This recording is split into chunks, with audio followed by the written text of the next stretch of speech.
hindi naman basta-basta pinupulot lang ang pera sa daan, 'di ba? So, yeah.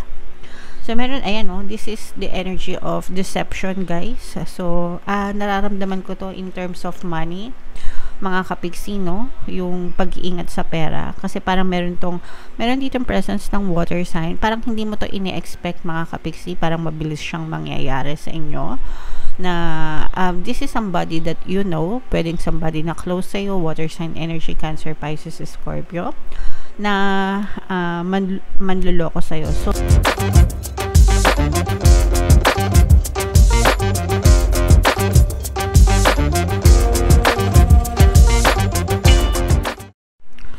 hello guys, hello Libra, welcome back to Pinoy Pixie Tarot. Ang pamagat ng episode natin for tonight is second half kapalaran para ngayong July to December para sa Libra, Sun, Moon, Rising, Sign, and Venus.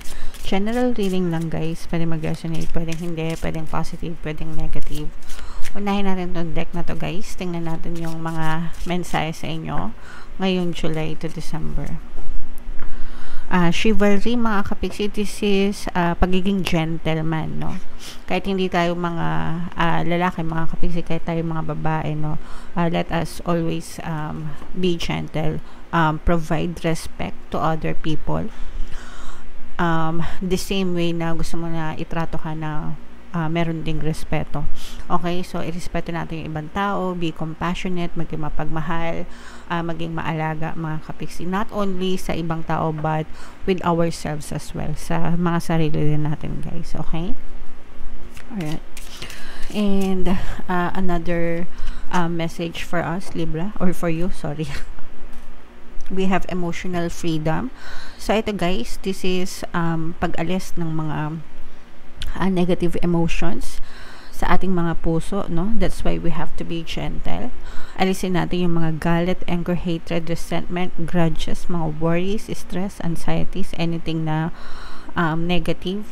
Wag nating i-entertain, wag nating i-tolerate na ma-experience natin or maramdaman natin. Kailangan fini-filter natin yung mga pumapasok sa buhay natin, yung mga sitwasyon na kinasasangkutan natin, yung mga tao na kinakasalamuha natin, para hindi kayo ma-trigger. Excuse me. Para hindi kayo ma-trigger ng mga kanagahan, guys. Okay? The more na the less yung trigger, the less yung negative emotions. Syempre, more positive, 'di ba? So, mas magaan yung buhay. Another message for you, Libra. Life purpose. This will not resonate with all.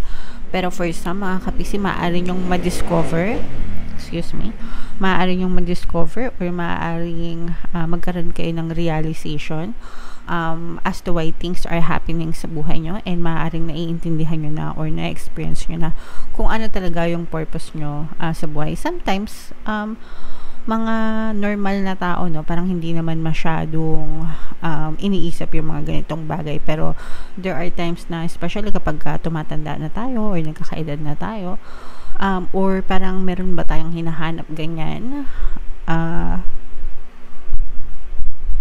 parang doon na pumapasok na ano ba talagang purpose ko sa buhay na to, ganyan. Okay, so and that's fine, okay lang yun, mga kapiksi, and okay lang din na kahit hindi nyo alamin, that's fine.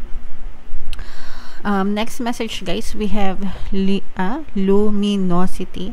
Okay, ito yung pagdating ng kaliwanagan sa buhay nyo. Ibig sabihin guys, ngayong season na to, 6 months, maaari nang magliwanag yung buhay nyo, especially guys if naka-experience kayo ng mga paghihirap, mga challenges, mga pagsubok, no? So unti-unting dadating yung liwanag sa buhay nyo, unti-unting malalampasan nyo yung mga pagsubok na yan. Kumbaga nahahawi, mga kapiksi, yung mga dark clouds, no? Dark clouds kung sabihin ko yung mga problema na yan, and mapapalitan yan ng kaliwanagan sa inyong buhay. Pwede kayo guys makinig ng mga pampaswerte subliminals ko, no? Especially yung pantaboy ng malas guys, kabago-bago pa lang nun, pero kung mababasa nyo, nagpo-post ako sa community tab guys, sobrang effective, as in ang daming nagpatunay guys. So, sana makatulong sa inyo para talaga mawala yung mga kamalasan nyo. Pakinggan nyo guys, libre lang yun dito sa YouTube. Another message is love. Wow, pag-ibig. Okay. So ito guys, sabi ko nga no, alisin nyo yung mga negative emotions. Excuse me. Pasensya na kayo guys, nagihikab ako kasi nakatutok yung epan sa akin no, kasi mainit. Anyway, emotional freedom, alisin no, yung mga negative emotions and mag-focus sa love, sa pag-ibig. Sabi ko nga no, be gentle no, hindi lang sa ibang tao, kundi pati sa sarili nyo guys. And focus on the love and light, mga kapiksi. Okay? So yeah, i-welcome ang pag-ibig sa ating buhay guys. Alright? And yung last na message para sa inyo, galing sa deck na to, connection. Ayan guys. So, may love na, may connection pa. So sa mga kapiksi natin na kinikilig dyan, okay, so maaaring itong ano guys, kinikilig ako sa inyo. Maaari ito isang mensahe no na mamamayani ang pag-ibig sa iyo ngayong July to December. Maganda ang energy mo sa iyong romantic department. So i-mind mo ito. Ito guys, i-mind nyo, mind pag-ibig, mind connection, mind liwanag, no? I-mind emotional freedom, yan. Peace of mind. Kriyaan ito guys. So i-mind nyo yan guys lahat sa comment section para maramdaman nyo siya ngayong July to December. Okay? So, tingnan natin guys yung gabay sa inyo ngayong July to December. Shuffle ko to. Habang sinushuffle ko to, panoorin nyo muna yung video natin regarding sa ating paano mag-manifest ng abundance video course. Kapiksi, sawa ka na ba sa mga struggles at hirap sa buhay mo? Masipag ka ba at masikap sa buhay ngunit hindi ka pa rin umaasenso? Ilang beses ka na bang nag-attempt mag-negosyo at mag-invest pero palagi ka pa rin nalulugi? Sa pagkakataon na ito ay maaaring may subconscious beliefs ka na nagiging balakid sa iyong pag-unlad at pagyaman. Introducing, paano mag-manifest ng abundance video course. Dito ay matututunan mo ma-overcome ang mga balakid mo para tuluyan ka ng umunlad, umasenso, sumagana, maging matagumpay, successful at maswerte sa iyong kabuhayan, pera, trabaho, negosyo sa labi at kaperahan ng bonggang-bongga. Dali, mag-send na ng email sa pinoypixie@gmail.com at simulan na ang iyong pagyaman ngayon.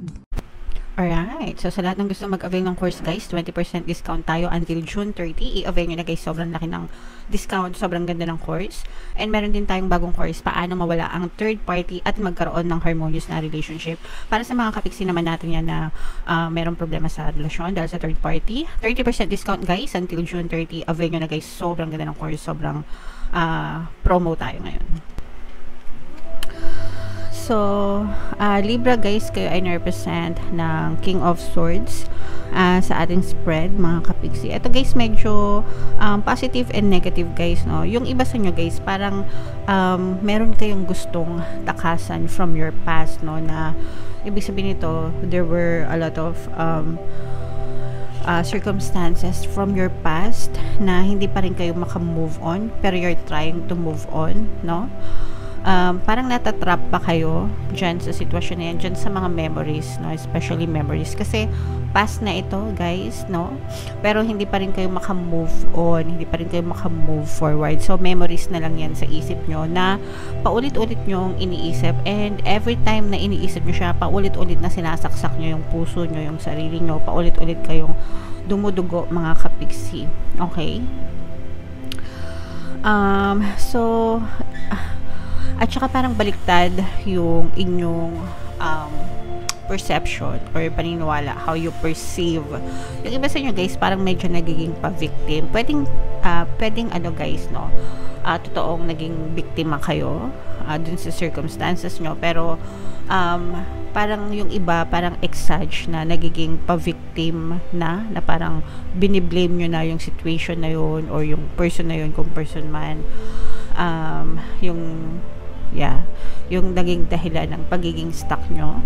So parang you're putting the blame on them without realizing na may part ka rin kasi tapos na yun. So kung hindi mo kinakalimutan, baka problema mo na yun, okay? Kasi tapos na eh.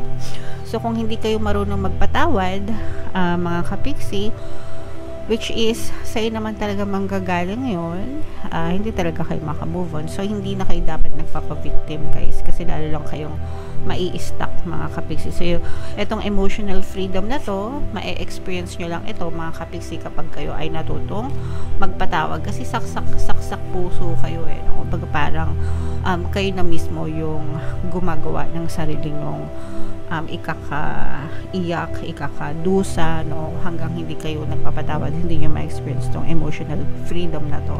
Hindi kayo makakalaya, mga kapiksi, okay? So, forgive those guys na nagbigay sa inyo ng hinanakit for your own good, not for them, mga kapiksi, okay? And for some of you naman guys, may mga nakikita tayong mga challenges pagdating sa pera. Medyo magtipid-tipid, at least dito sa spread na to. Pero later, titingnan natin kung pwede pang magbago. Pag-ingat kayo sa mga pagpapahiram ng mga pera, ganyan. Paglalabas ng pera, kasi baka kayo ay takbuhan din, no? Ahasin kayo ng ibang tao sa paligid nyo, and hindi kayo bayaran ng utang or takbuhan kayo, mga kapiksi. Pero ang maganda naman dito is for some of you talagang makakapag-manifest naman kayo ng good karma. Si universe naman yung magbabalik sa inyo ng good karma, especially kung ang intention nyo lang naman ay tumulong, no, sa kanila, pero kayo pa yung takbuhan, kayo pa yung siraan, mga kapiksi. Kahit sabihin natin na natakbuhan kayo ng pera, si universe naman yung magbabalik nun sa inyo dahil sa inyong good karma, mga kapiksi. Pero kahit na ganyan guys, syempre wag nyong hayaan, no, natakbuhan nila kayo kasi pinaghirapan nyo yan. Hindi naman basta-basta pinupulot lang ang pera sa daan, diba? So, yeah. So, meron, ayan, no, this is the energy of deception, guys. So, nararamdaman ko to in terms of money, mga kapiksi, no, yung pag-iingat sa pera. Kasi parang meron ditong presence ng water sign. Parang hindi mo to ini-expect, mga kapiksi. Parang mabilis siyang mangyayari sa inyo. Na this is somebody that you know, pwedeng somebody na close sa iyo, water sign energy, Cancer, Pisces, Scorpio, na manloloko sa iyo. So parang mas pa siya, mas mabigat yung, mas doble yung sakit di ba? Pag kilala mo yung nanloko sa iyo kesa dun sa stranger. Pag stranger, parang mapapabuntong hininga ka lang, pero pag kilala mo yung nanloko sa iyo, mas iba yung sakit, no? Mas mabigat. So, be responsible enough, mga kapiksi.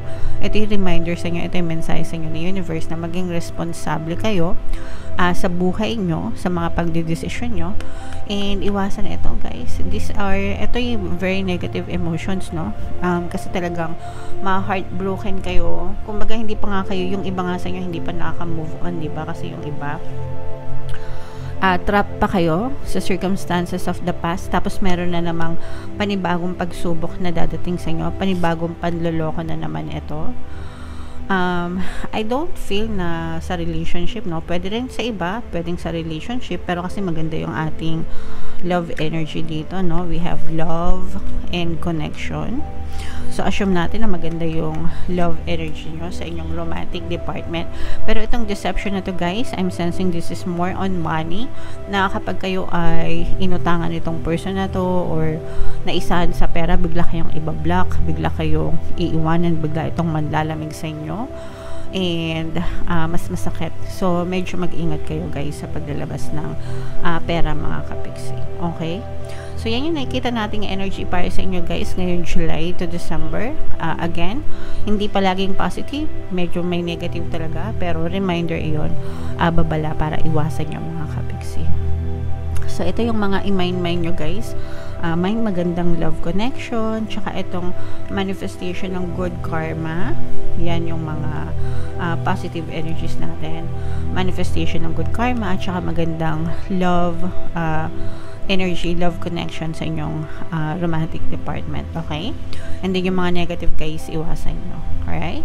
So, comment down below, Libra, if feeling nyo naka-resonate kayo dyan, guys. Ito yung ating mga pampaswerte subliminals, pakinggan nyo para makatulong sa inyo. And ito naman yung ating success stories ng paano mag-manifest ng abundance video course.